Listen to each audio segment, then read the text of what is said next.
And so my mind started to shift when I understood about passive income and creating reoccurring revenue. What I learned in this world is the game is about acquisition and retention. If you're like myself, like as a black man, I was taught to hustle. Like the game is hustle.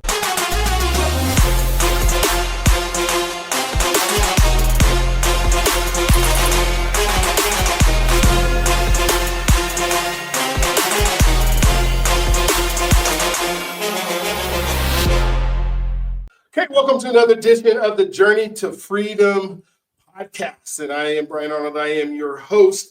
And just every day I get the opportunity to just interview some incredible people who are doing stuff in life, and some people that are busy and people that have things going on. And so this year, as you guys know, I'm interviewing 100 Black men who are being successful in our country and the things that we're doing. And so today I have Andy on, and Andy Adate, is that how you say your last name? Adate, yes. Adate, all right, perfect. And so, Andy, I'm going to let you go ahead and tell your story. I want to get started. I know there's a lot to share. And so if you can just kind of start out, well, who you are, how you became where you're at, and some of the things you're doing, and then we'll just move on from there.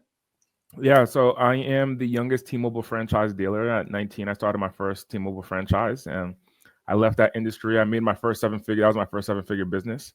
Left that industry, and I moved into motivational speaking. I traveled around the country with Les Brown, and my job was to fill up his seminar rooms.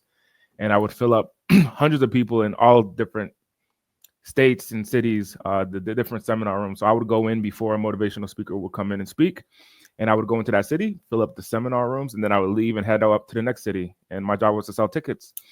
Then from there, I transitioned into selling software. Around the pandemic time, I was filling up these rooms and seminars, and I was also running a marketing agency, and a platform allows people to white label their software.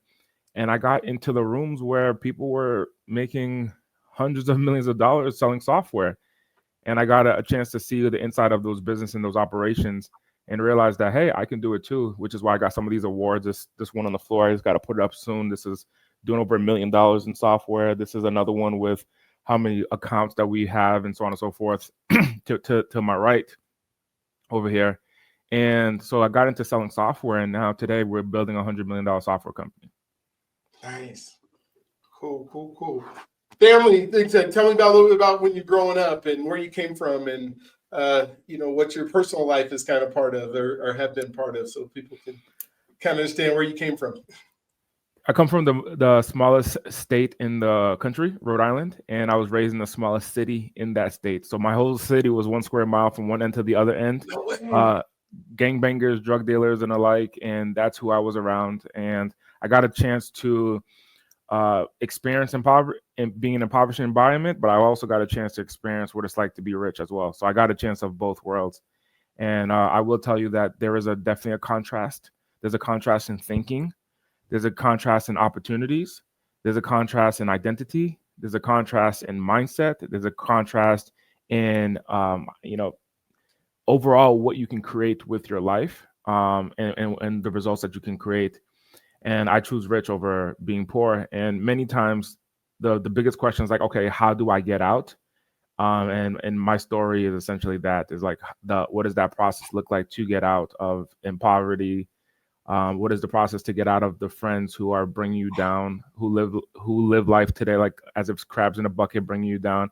I've experienced all of that. I've experienced being pulled over. I've experienced the getting pulled outside of the car. I've experienced the selling drugs. I experienced it all in a short period of time of life. And my message to the world is change your environment, change the people you socialize with, and watch your income, your lifestyle, and your results completely change. Oh, nice. So when you think about identity, and you came out of a super small state, I didn't know there was Black folks in Rhode Island, but evidently there are.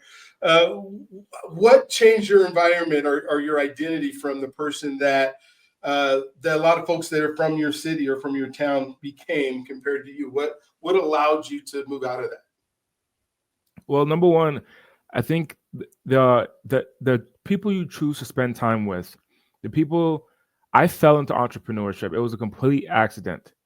I went to T-Mobile, and so at 16 years old, I wanted to make money, of course, like anyone who lives in an impoverished area. So I wanted to make money, and my family didn't have enough money. So I went to shovel like snow and rake lawns and kind of do the hustles, yard sale type of thing.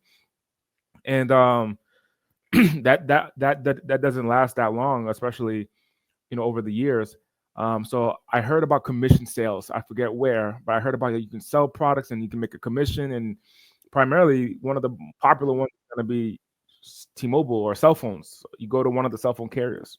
So I went to T-Mobile at 16, 17 years old, and when I went there, they declined to hire me. And down the street was a company called Metro PCS. So I went into Metro PCS, and this was like 2011, 12, around this time. And I went to Metro PCS and I applied to work there. This was back when you could do the paper applications. And I walk in and I give a paper application to a gentleman. And I said, my mom taught me one thing. Don't apply just at one place. Apply at a bunch of places. So I went, I took my application and I went to all the Metro PCSs around. 2 years later, I ended up finding out it was owned by the same company anyway. But when I went to work there, when I applied, I got hired by one location. One location hired me, and it was a Latin woman who saw some potential in me. So at this time, I'm 16, and I kind of got like a thuggish side to me at that time. But like you could tell, like this guy is a thuggish dude who dressed up with khakis, like you could kind of tell, like I'm trying not to sag my pants, but I'm a little sagging my pants, like it was like kind of that vibe, right? Yeah. So then, long story short, she hires me. She gives me an opportunity. She says, I'm going to give you a chance. Like, I'm going to just give you a chance. And she gave me a chance. I ended up working under her. Her name was Rose. Completely changed the direction of my life afterwards. As I'm working for her, that's when I discovered that all the stores were under one branch. Okay. And then the places that I put my other applications, they all threw them away. Really? They all threw my application. Like because the people I applied to were employees and I was a threat. If I come in and take their job, taking their hours. So it just so happened I gave it to the manager. So this one time I gave it to the manager. The other times were to employees that were throwing it away so that they can take all the hours per se, right? So this manager was hiring and gave me a chance. I as I'm working for her, she tells me, hey, another store needs your help. And I said, okay, I'll go work there for a couple of days. And the other store number 2, was the lowest performing store ever. And it would impact my commission. It would impact my income. So as I'm working selling cell phones at Metro PCS, at store number 1, I'm getting paid a good income because I am selling a bunch of phones because there's a lot of traffic coming into the store. They tell me go to store number 2. I go to store number 2. I go spend some time there, and I'm thinking I'm going to be there for a week, maybe a couple of days just to help while someone is away. Long story short, I get transferred to the worst performing store. So the worst performing store happens to be where corporate is, where the headquarters of this branch, not corporate, of Metro, the branch, the owner. The owner happens to be a black man. Really? I didn't know. Wow. I didn't know. I'm part of a multi. The way that it works is like you franchise. So I was working under a franchise. So a black guy comes in. I'm telling you, this guy walks in with confidence one day, and he's on his phone. He's like sucking a lollipop on his phone. He got earrings in, got the whole black shirt, chain, like the whole 9 yards. He walks in, goes to the back of the store, and I'm thinking we're being robbed. The whole time I'm thinking the place is being robbed. And then he goes to the back of the store, and I'm like, oh shit, we're getting robbed right now. We're getting robbed. And then I discovered that he was the owner actually. And for the first time ever, I met the owner of the company, a black man. And that's when I learned that a black man can be successful. Wow. Okay. And I followed his footsteps up until and I ended up owning my own location. T-Mobile bought out Metro PCS in 2012. So I opened up my own location. So then I became a franchise owner of Metro of T-Mobile, and then opened up 4 locations with them. And before my 21st birthday. Wow, man! So one of the things that has been a theme with us is as I've done this almost to a T. A lot of folks have said that I needed to see somebody who looked like us even if it was in close proximity, I mean, not the exact thing, to help us move forward in our identity, in our belief that we could do it. And so it sounds like that was something that happened with you as well. Is, hey man, I found this man. Did he mentor you a lot through helping you buy more franchises and that kind of stuff, or was it just you sheer being able to know it was possible? Yeah, look. So this was the lowest performing store that I was transferred to, and I hated it. I remember just saying like, I'm gonna lose so much income, but like there was a blessing in that journey, because that lowest performing store the reason it was a store there in the first place was because the back of the store was inventory to distribute amongst like 10 or 15 locations. Gotcha. Right. So they just had this one store that they just said, hey, let's call it a cell phone store, but like we don't care if there's any customers come in, because it's actually there to house inventory. And so I'm in the back. And yeah, like a distribution center, exactly. And while I'm working there, the CEO is there, and he's guiding me and coaching me what to do, what not to do, how to create sales, how to create revenue, how to get traffic to come into the store, how to get people to walk into the store. So he's guiding me, he's coaching me, and that was my first experience of mentorship from someone else before. And that's what opened up my eyes to like what was possible.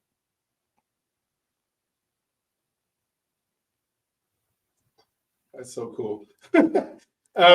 So when you think of you've got 4 stores, you're 21 years old, you want to have $1 million business at that point, maybe, now you're scaling to $100 million business.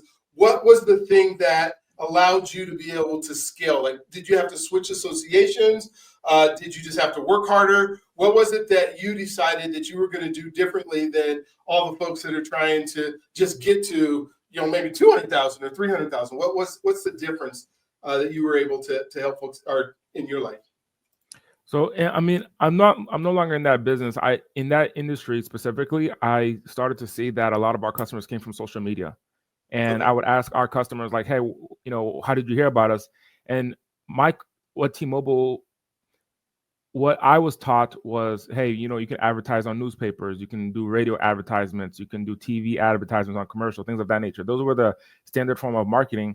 And so I was doing that, but I hired like young people to come work with me. I'm talking about people sometimes, mind you, I was already 18, 19, 20 years old at this time. So I was hiring people from high school, right? So I'm hiring people who are 16, 17, 19, so on and so forth. And I remember there was a time where we started to get a bunch of traffic coming in. And it was because somebody put a post using Facebook and Instagram. And I'm like, so we got a lot of new customers from Instagram? From Facebook? What the heck is that? Like, that's not even a thing, right? And that's what prompted me to transition into digital marketing, which is the world that I'm in today, because I saw that was the future. I saw the future was going to be social media, and I took a leap, and I think that it's been paying us dividends, especially during the pandemic, because a lot of my stores used to be in malls. And so I left that industry, came into digital marketing. Now, the thing about digital marketing is when you're a digital marketer doing a service, you are typically doing a service that costs time. So meaning, Mr. Business Owner, you pay me to build out your website. Mr. Business Owner, you pay me to build out your marketing funnels and your email sequences, and I'll do that for you. So I'm trading time for dollars.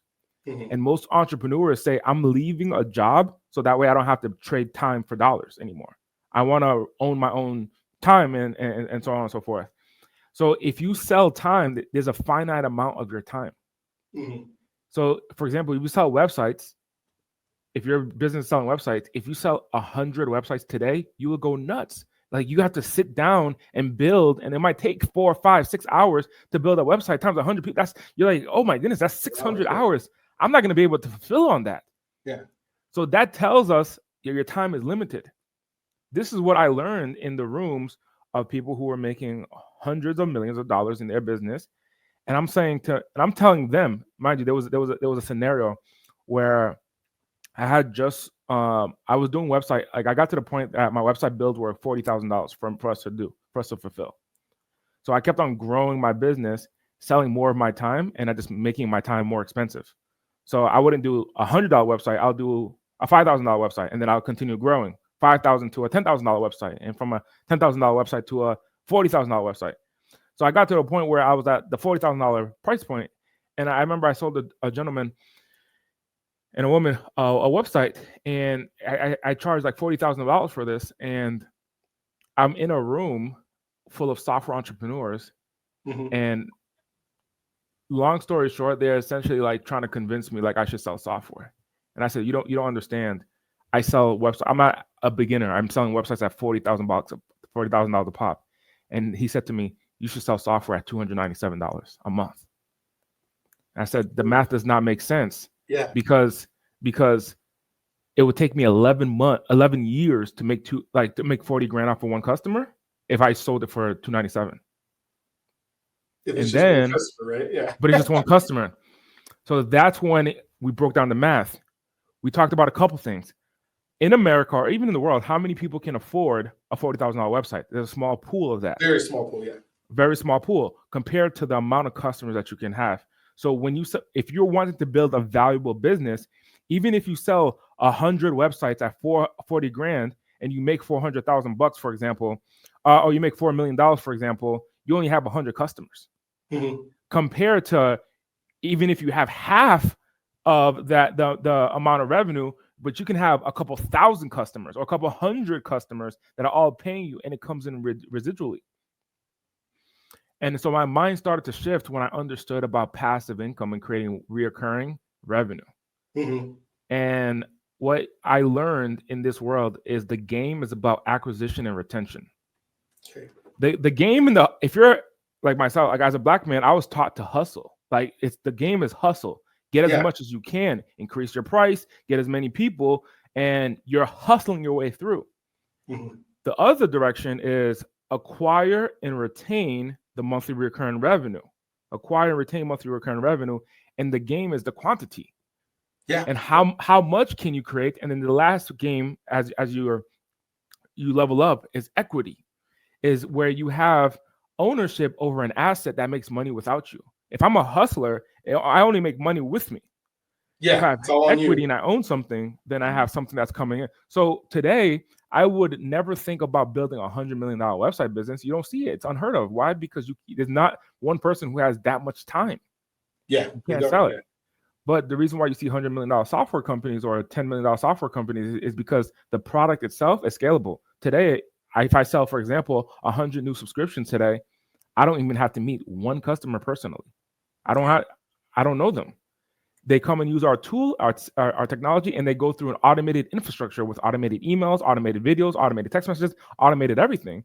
But when I sold the website, okay, John, let's sit down, man. Let's figure out your strategy for your website, man. Yeah. Let's sit down. And then if I sold 2, then it's like, okay, I got 2 meetings back to back. Okay, if I sold 3, I got 3 meetings back to back, compared to the other model where I can sell hundreds of accounts and automate it to the point where I can just give a portion of that revenue to someone else and have them take care of the customer, have them take care of the relationship, and then we become partners. They're making money, we're making money, and it's a win-win. That's how we grow. And as coming from an impoverished environment, I didn't know the difference between hustle and monthly recurring revenue. Yeah, well, how would you? I mean, where's that example? Where do you see other folks doing that?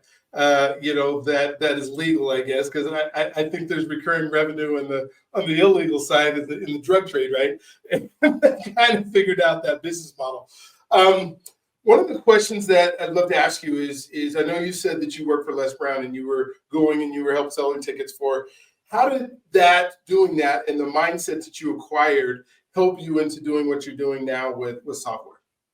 Well, so when someone is starting out in the software space, now mind you, the softwares that you know of, that most people know of today, whatever the names are, especially I'm in the marketing automation space.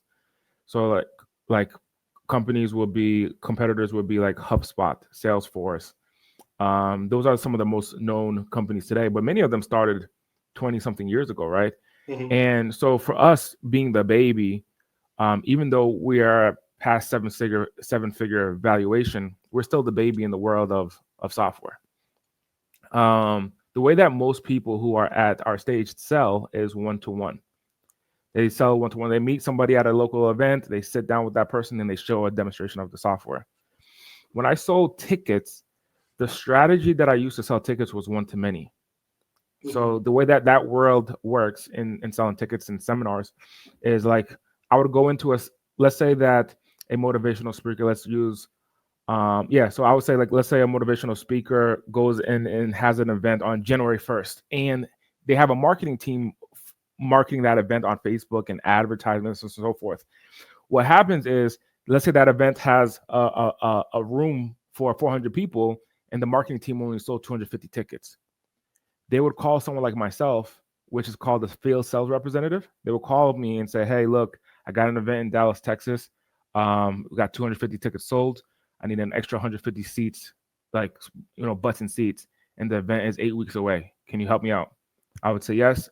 Pay for my flight pay my flight to the city, pay for a hotel, and pay for me to have a rental car and set up some appointments for me.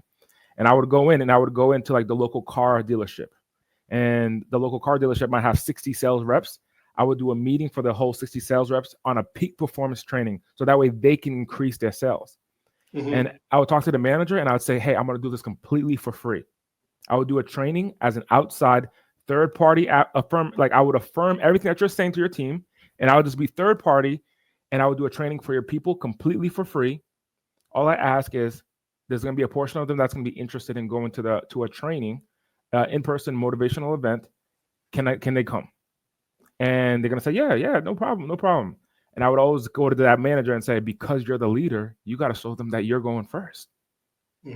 So my request is that you just buy your ticket, lock in your seat at $499. So that way your team will follow the lead.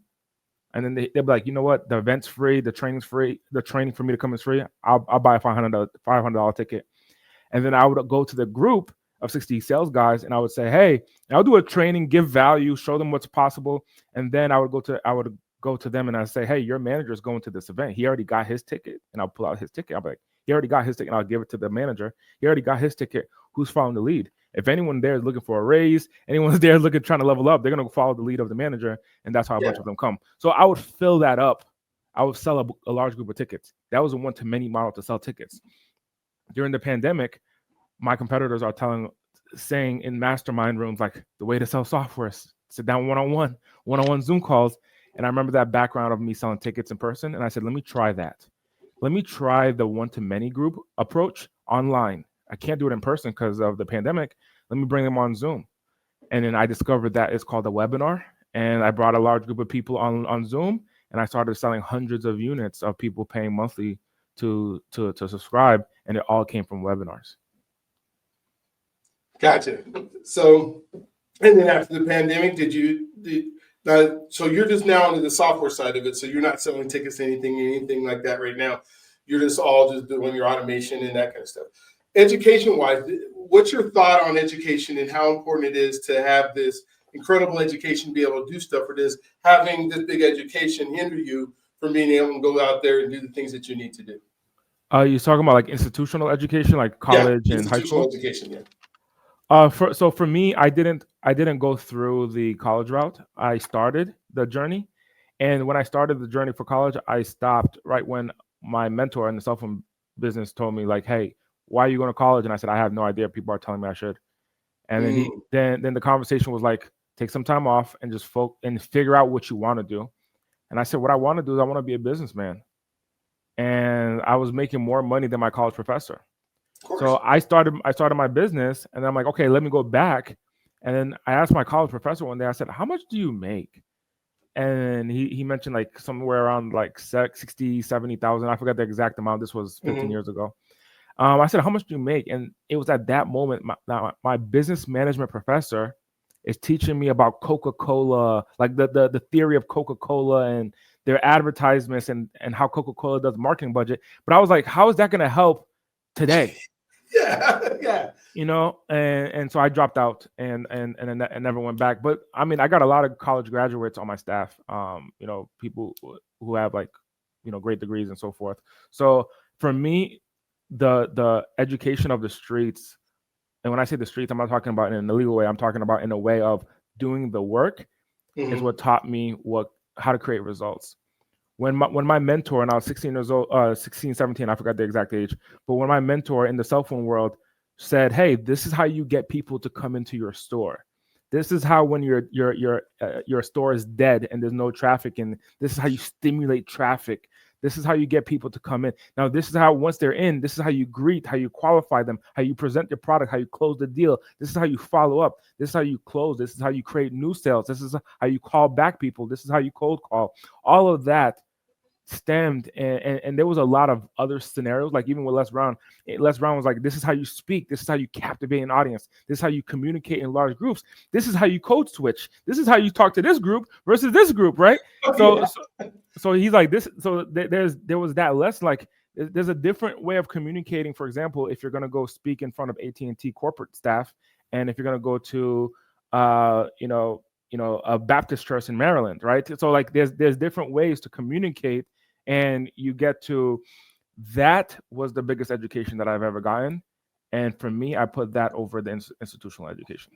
Absolutely. When we think of, one of my goals is to help people become the person they need to be in order to do the thing they were put on this earth to do. So I think of like be, do, have. What's your thought processes in the be part and then transitioning to the do part? Or do you just start doing and then you become? What's your thought process on how that works? No, this is beautiful. What you just said, I had to go through a emotional intelligence training to identify what be, do, have is and what it actually means. And the hustler is do, have, be. Mm-hmm. I'll do the work. So like, for example, do, have, be is I'll hustle, cold call, set up sales appointments, try to close deals, and then I'll have the money, and then I'll be successful, or then I'll be confident, then I'll be. And that's the conversation that we are, at least let me come from that I was taught to have, and that's what conflicts with identity.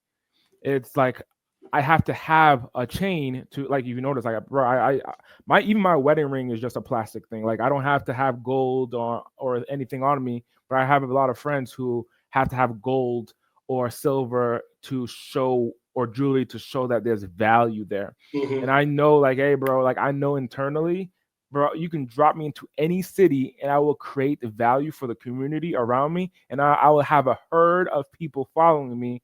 And you could drop me into a city cold. In 30 days, I'm gonna have a group of people like Andy's my leader, and I follow him. Yeah. That's confidence. That's by I'm being confident. Many people look at it that I have to have money or have cars or have something in order to be confident. Here's what my invitation is, and it's very much in alignment with your vision, is be confident, be successful, be the vision of yourself that you are. Naturally, you will do the action, and naturally you will have the result. Yeah. Be the thing first. So, like, for example, look at something simple. When I drove a Honda Accord, okay, that was coming from where I come from. A newer version of a Honda Accord is you're good. Like you're fine, because most of the people drive cars that are 15, 20 years old, right? So when I drove a Honda Accord, my mindset at the time was completely different than it is today. Today, I'm building businesses with equity. I have multiple brands today. I have different software companies, not just one. I have multiple software companies. I have coaching firms and so forth, all under my leadership, and I'm constantly investing into other things. Now, the mindset that I had back then was I was a hustler. I was in the do stage. I have to hustle. I'll build a website for you. I'll do this for you. I'll do this for you. And then I got paid, but the car I was driving was, for example, a Honda Accord. Today, I drive a Mercedes-Benz, a new Mercedes-Benz, and the highest of the class. And I realized that it came because of my mindset. So many people look at the car and say, hey, man, I want a Mercedes-Benz, so I got to do the work. For me, I'm not saying don't do the work.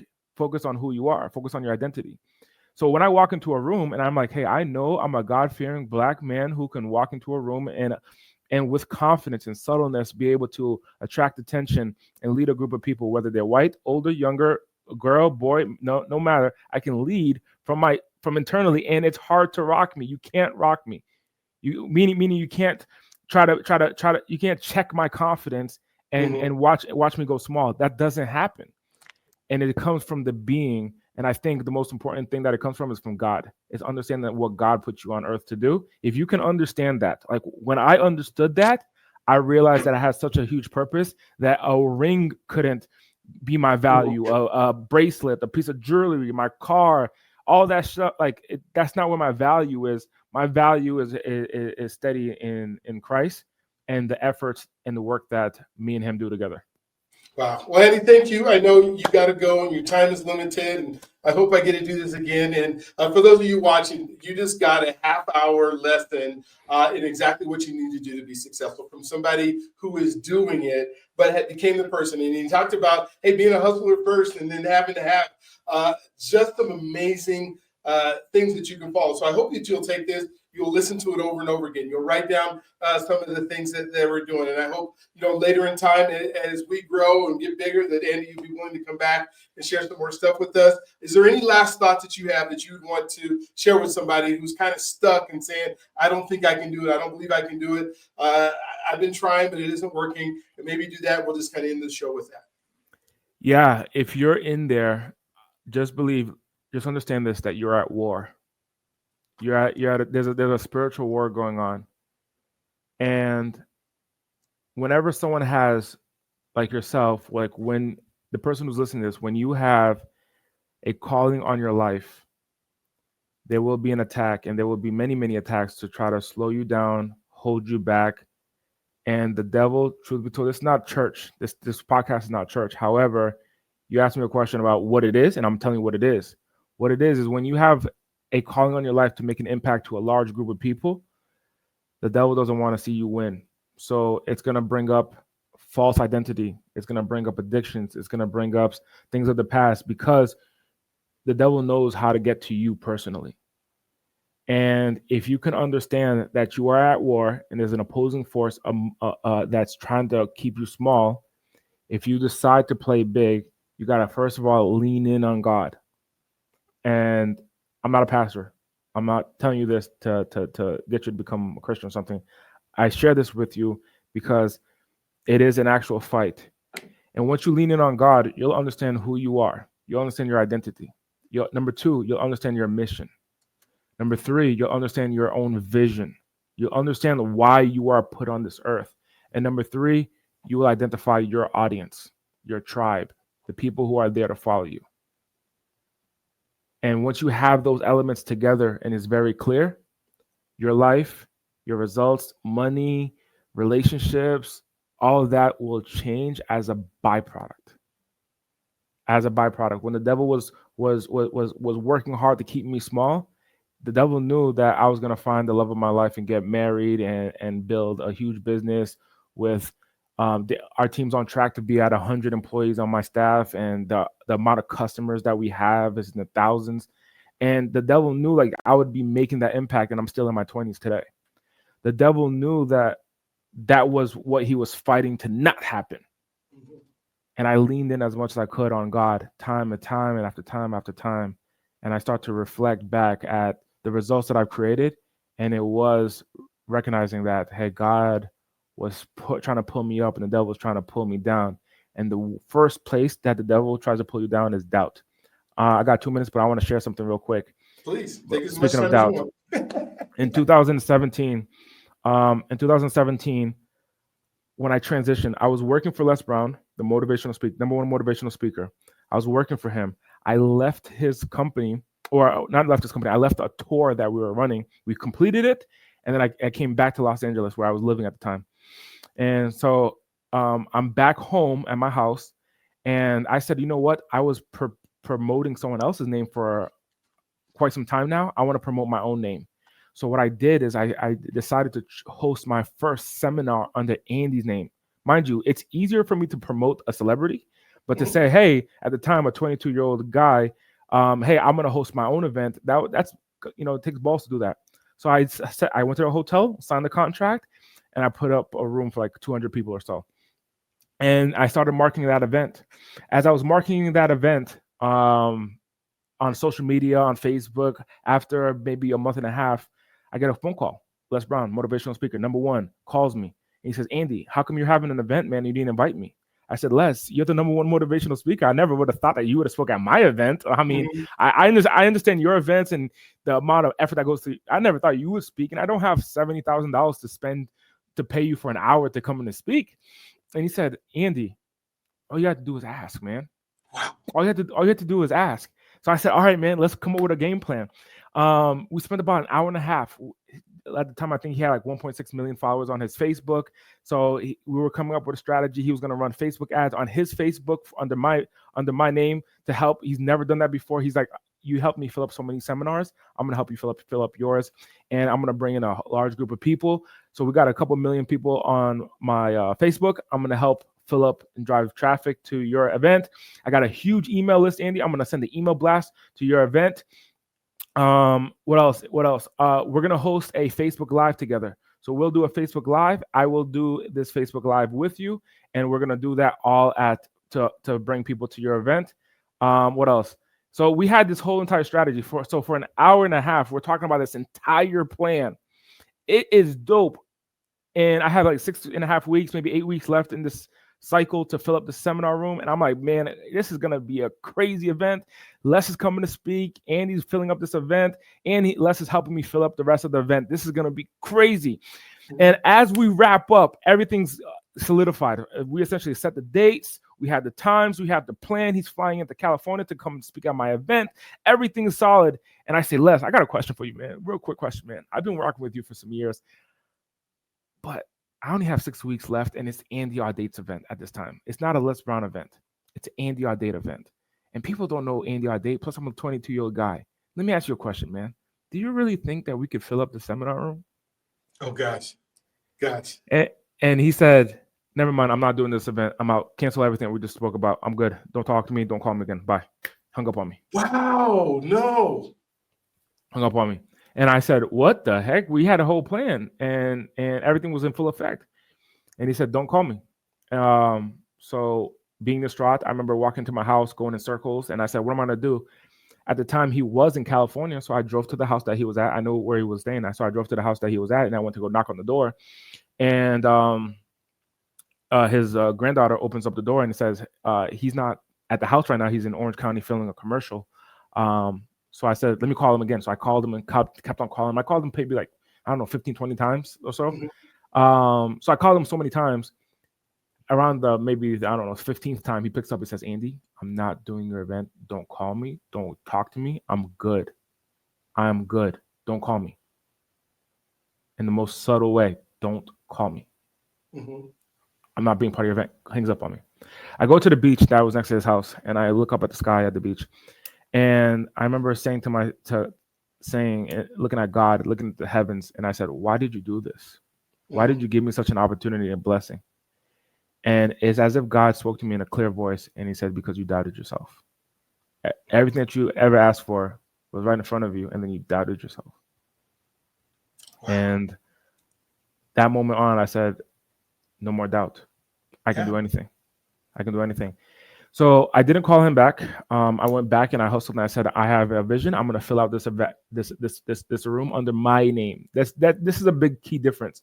I would do it for other people with ease because I have the confidence of their identity and their name. I didn't have the confidence with Andy as a 22-year-old black man that just moved from the East Coast in a hood to the West Coast, had a little bit of money because I moved from the West Coast. From the East Coast, but in my head, my bank account was different, but in my head, I was still a young black dude from the hood. And my identity was in other people that was promoting their names. Yeah. When I came to promoting my name, I didn't have that confidence, and that impacted my results. And it impacted the doubt to the point that people who had confidence in themselves was repelled by my lack of doubt. And that's what I want to showcase here. By having doubt, people were repelled. The successful people are attracted to confident people. Mm-hmm. People who are broken, who are hurt, they are attracted to hurt.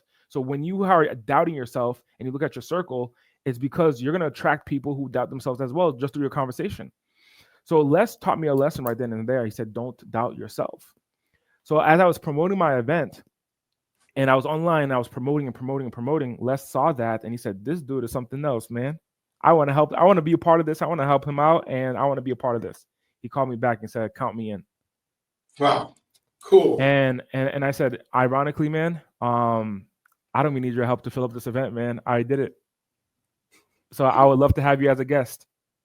And he said, cool, let's do it. And he was a guest. He was a guest speaker at my event, and we packed out the event 100%. The entire room was packed out to the point that the hotel had to literally come back to us and say, hey, there's too many people here at this event.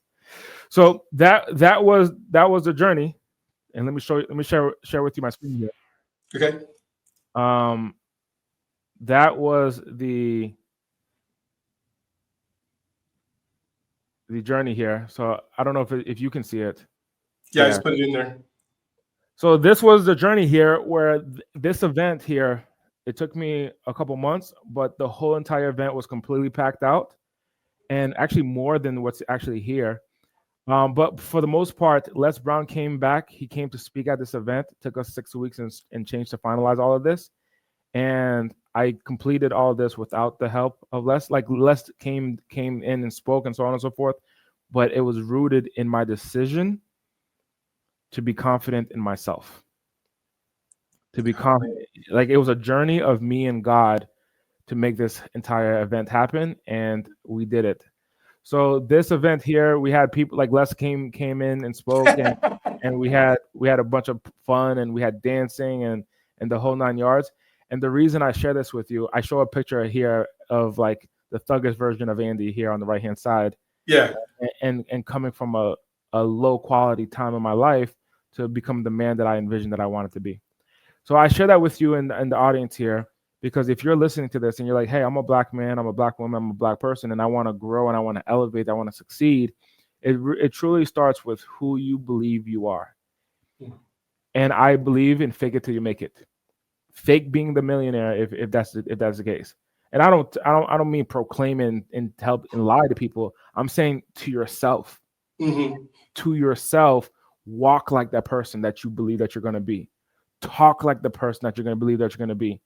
One of my mentors told me, he said, even if you can't afford the BMW, go to the BMW dealership and drive the BMW.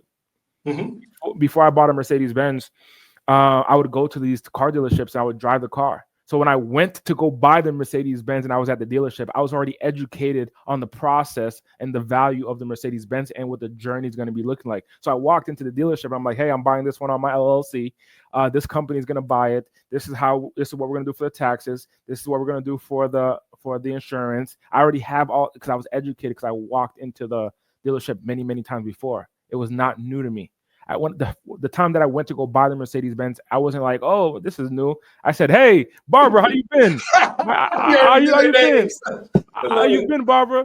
How you been? The manager's like, you here to buy one? I'm like, today's the day, my friend. I'm making a decision, right? So I share that with you because you want to be that, embody that, walk around like that. And it's not about buying certain things.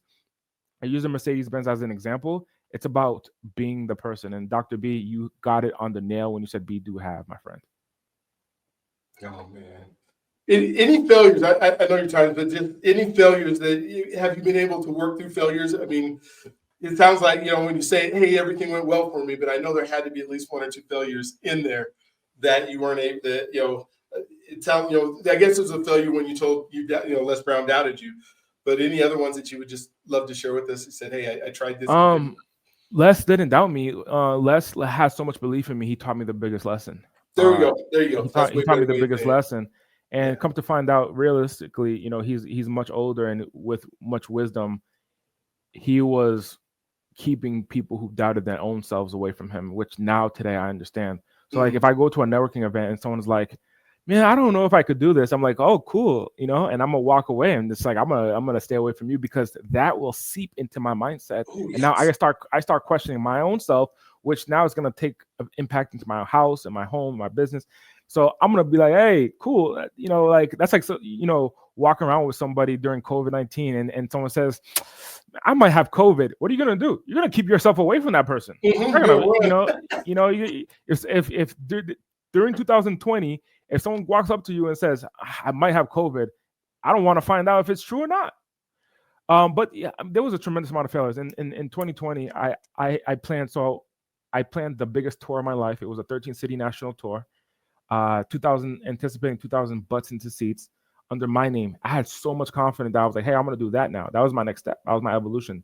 13 cities, national tour. And then, of course, it didn't happen because the first one was March 2020 in Atlanta, Georgia. And I couldn't do it because of the pandemic, and one after the other, it got canceled, right? So that's an example. When in the cell phone business, when I ran the cell phone business, what ended up happening? So even though I work with T-Mobile brands, there's other brands inside of T-Mobile outside of Metro PCS. Metro PCS is one of them. If you notice, there's only 4 carriers in the United States: T-Mobile, Verizon, AT&T, and Sprint. Right? There's only 4 carriers. Now, when you see these other carriers like Boost Mobile or Metro PCS or like all these other carriers, they're under one of the 4. That's how it works. They're under one of the 4. So I only work with T-Mobile brands. However, one of the locations that I opened up was a non-Metro location. Still a T-Mobile brand, but not a Metro location. And then it made one of the members of the community jealous. It made one of them jealous. So the arrangement was that, you know what? I'm going to leave the industry, and I was already planning on leaving the industry. So when I left the industry making a lot of money, I felt like that was a complete failure. And so I left the industry because if you think about it, if you own a business that's making $1 million a year, if you're owning a business that between multiple locations, you're making 83, 84, 85,000 bucks a month, sometimes 6 figures in a month. If you're in that business and you completely dead that, and you could say, hey, I'm walking away because my ego is so high, I can create a new successful business right away. To me, that was a failure. I left that industry, and I left my stores without having an exit strategy. I brought it down to 0. I closed down the stores down to the the register is still at my mom's house. Like the register for one of the cell phone stores, like it's still like in a shed somewhere, right? There's no money in it. It's just a register. And I brought it down to 0. Knowing what I know now, I would have sold that business for $3 million. Yeah. But I thought, mind you, I was 21 at the time. So that was a $3 million hit. And once I got evaluated after the fact, we looked at my tax records. I looked at everything after the fact. I could have sold that to a competitor for $3 million. And I brought it down to 0. It wasn't until the last store, and I only had a couple phones left, and I was selling everything. Someone came up to me and said, why don't you sell this? And I said, what do you mean sell it? How do you sell something, a business? I thought everyone has to own it. And it's like, no, you can actually sell it to somebody else who wants it. And I said, what? No one taught me this. I'm just a young black guy from the hood who's a great hustler, bro. No one taught me about selling businesses and so on and so forth. And then, those are a bunch of the times I failed, man. I mean, today I could have started off right. But I took the money from that business and brought it down to 0. That's a stupid decision. So there's been a tremendous amount of failures, man. And I think it's about getting around the people because the people that I was spending time around at that time, even though I had a mentor, the people I was spending time with were people from my high school. I was 18, 19, 20, 21 years old. And I'm a phenom at that point because I built a business, and I'm starting hiring my friends' family members to come work at my business. But one of the things I regret is just not selling the business. That business could have still lived on today. A lot of the processes still to this day. So that was 8 years ago. Still to this day, I still get phone calls from people in the industry asking for advice on how I would market, because what I was doing back then was so cutting edge that it still helps them today. The strategy still helps them today. And to know that I had a $3 million asset at that time, and from one after the other, I would take the signs and I would I would close down one store. I would take the signs and I would throw it away. And the one of the locations, it was doing so well, I didn't know it had value. I gave it away to somebody. It's still open today. I gave it away. I said, hey, yeah, I'm moving. I'm a 21, 22-year-old guy. I'm moving. There's nothing I could do with this, right? You want this? Take it. Just take over the lease. Take over the lease payment. And I just said, here, not knowing I had a customer base. I had a customer database. Not knowing I had email lists. Not knowing I had phone numbers. Not knowing that I built up brand equity, that there was true value in the business. So when I go to somebody and I'm like, hey, this is my last store. There's a bunch of people coming in. I got a lease with the owner of the property. What happened in one of the stores, I took a Subway and I converted it to a to a cell phone store. Mhm. So I had a lease with this last property, and I said to somebody else, I said, "Do you want to take over the business? Just take it over, and you can keep everything in it." I would throw it away anyway. That Dr. B, I beat myself up. I already grieved, that experience. But today, man, I wish I had sold the business. Yeah. And even better, I wish I had stayed on as a consultant, like sold a portion of the business and still Mhm. kept a portion of equity of the business and consulted from afar. Gotcha. And that the selling of the business would have generated at least $3 million. And then in equity dividends over the last 7 years, I may have been able to pull 3,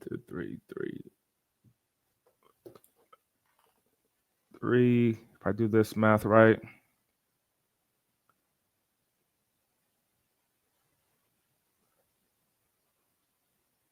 $2.4 million in dividends. Ooh. So this was a $5.4 million hit Yeah. just because I was uneducated. So if you So, ask so me, that person have is I failed? complaining. Huh? Oh my gosh! So that person's complaining about, oh man, this $10,000, that I just lost. And I think they can't move on. This is nothing compared to just not knowing and not having the right mentors and not being in the right room. That is so amazing. The right mentors. Like I remember I went to a gentleman's house, like this was maybe like 3 years ago. I went to a gentleman's house and he owned cell phone stores. He owned cell phone stores as well. That was one of his 32 businesses. Mhm. And we were spending some time together. And once we went through my numbers and we went through the back end and so on and so forth, he was like, "Dude, I would have bought that business from you for $3 million." He said, knowing what you had, because we had a certain license, we had the ability to finance phones. Many others don't today. Oh, yeah. So we had the ability to finance phone. We had a lender who already approved us that if a new business were to get started, they wouldn't approve them right away because there's too many. We had a lender that would finance our customers' phones. So the lender would pay us 100% of the money up front, and then the customer had to pay them back for like the latest iPhone, so on and so forth. Yeah. So like we had a lot of things that we built because of the relationships that I had over the years. This was a $5.4 million hit. And I just said, hey, here it is. So I share that with you, man. You got to get educated. Like today, even in our software business, the people who advise me, my vision is to build $100 million software business. Mhm. The people I text, for example, I was just texting a couple of days ago, Clayton Mask from Keep. He is a friend of mine, and he just sold Keep, which was formerly known as Infusionsoft. He just sold Keep for $80 million. He just sold it to Thrive CRM. Mhm. Thrive CRM does $900 million in revenue, in annual recurring revenue. Keep just sold that company. I've been partnered with Keep. And for example, here are some of the awards that they give me, right? This is like one of them here. Mhm. And I partner with them because I'm in the rooms of the people who are doing the results. So I share that with you and your audience, man. Spend time, get around other like-minded individuals, learn from them, and that's how you change your world. Change your people, change your world. Amen. Do you have kids yet? Not yet. Oh man, can't wait till you become a dad and we get to talk about all those things that you're going to love doing and teaching and training and spending time. And I'm so glad that you found the love of your life and you found somebody to be in, somebody to come home to all the time. It is so vitally important for that to happen. And so thank you again for spending your time with us. And oh my gosh, I can't even, if people can list this and watch this and figure out, hey, this is what I need to do, I think that they'll be able to do that. And so thank you guys for being part of this. Go ahead and subscribe, do whatever the YouTube things are that you need to do. Share this with somebody because there are so many people that are in our community that are looking for ways to move forward and don't understand how important relationships are. Don't understand how important the rooms that we are in mean what we're going to be able to become. And that do have is everything. And so again, Andy, thank you again for being on. Hey, don't forget you are God's greatest gift and he loves you if you allow him to. And we will talk to you on the next one. We'll see you guys later. Thank you, Dr. B.